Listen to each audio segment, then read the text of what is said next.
What's going on, guys? Welcome to your 13th and last part of our animation tutorials for now. And in this tutorial we're going to be finishing up this Bucky class and finally running our animation that we have been working so hard for. So let's just make one more method, the draw method, and this is going to be the easiest method ever. Make it public void, just name it draw. We have to, since we named this draw up here. And of course it's going to take that G graphics parameter.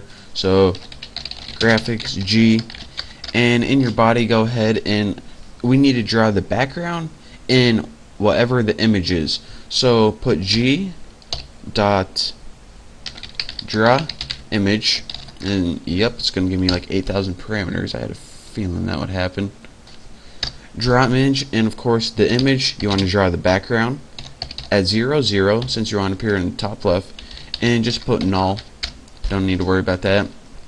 And now what it's going to draw is G.draw image, get about 1,000,000 parameters, and then go ahead and type in, for your first one, you wanna draw this image depending on what the image is, either me with my eyes closed or open, and we don't know. We're going to let our program decide that. So what we do is we made a method in our animation, if you can remember, called get image. That's why we made that, and we want it to draw at, well, we'll just draw it at 0 0 2, make it easier. And for your image observer, just put null. And if you're remembering, alright, this A get image, let's see if I can find it right here, it gets the current image. So depending on whether it needs me with my eyes closed or eyes open, that's what one it gets. So now when you draw image, you don't have to write code in here. All you have to write is that one method, and it gets the image to draw and draws it out. So that is actually all we need to do for this tutorial, all the coding. The only thing I'm going to do now is test this baby out, and I know you guys can't see it, but let me tell you if it works. Yep, what I see is my background gradient and me with my eyes closed, eyes open, eyes closed, eyes open, eyes closed, eyes open. And it does that for 5 seconds. So that's why your screen turned black for 5 seconds.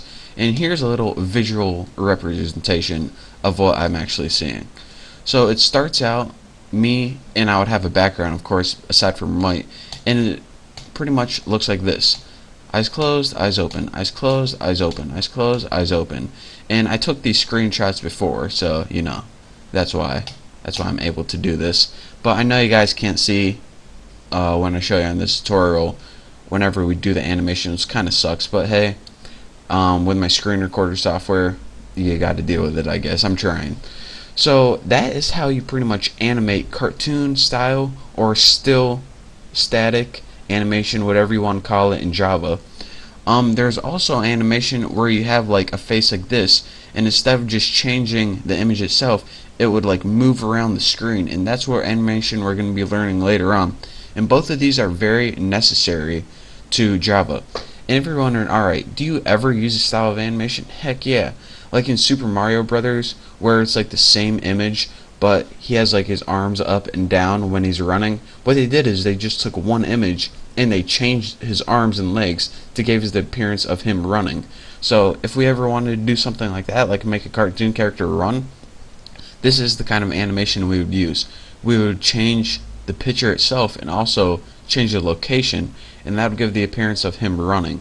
So you know, it's really useful. So I would suggest watching all these tutorials again until you fully understand and got a good grasp, and then you're ready to move on to the next series or next tutorial in my game programming.